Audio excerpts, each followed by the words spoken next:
Quote, I believe that if it were possible to scrap the whole of existing literature, all writers would find themselves inevitably producing something very close to science fiction. No other form of fiction has the vocabulary of ideas and images to deal with the present, let alone the future. End quote.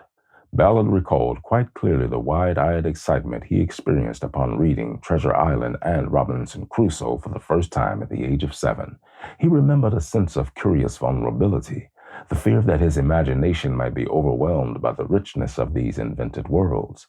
Decades after reading these books, as a child, he could return to the world of Long John Silver or the waves on Crusoe's island in his mind.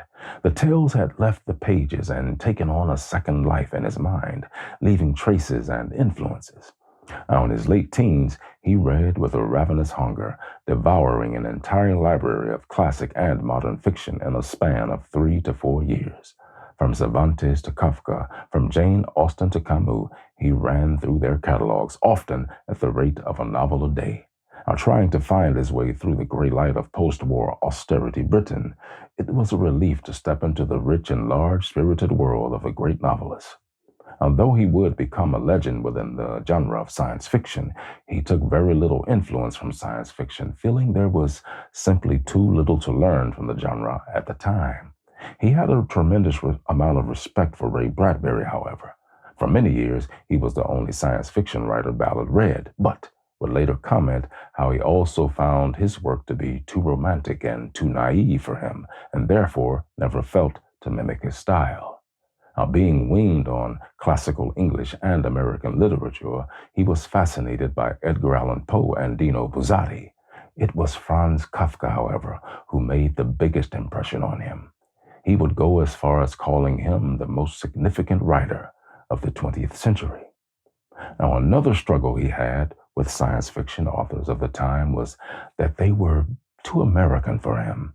He felt that the British authors did their best to imitate the Americans as well in order to get published in U.S. magazines, which was exactly the opposite of what he desired.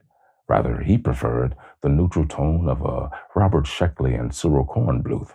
Now, if you really want to know what influenced J.G. Ballard the most, one has to go beyond the realm of literature and look at the painters like Max Ernst, Salvador Dali, Giorgio de Chirico, and René Magritte. It was the surrealists that mirrored on canvas what he sought to create with words. It was those dream-like landscapes, those fascinating ways that some artists could create surrealistic images that resonated so very much with the psyche.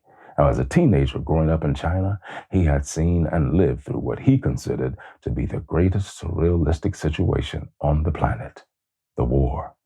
He would comment how he would wander the streets seeing half the houses in ruins. A car would be placed on top of one of the houses. It was like witnessing a surrealist painting or vice versa.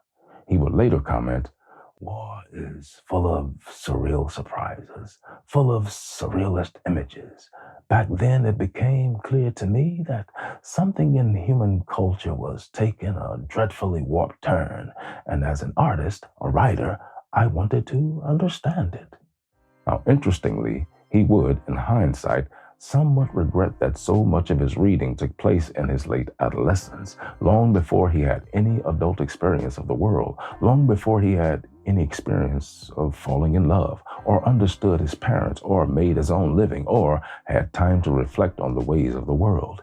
He would be left wondering with serious intensity what Kafka and Dostoevsky, Sartre and Camus would have meant to him if he hadn't been in such a rush and experienced them later in life, perhaps when he would have gotten something very different from those writings.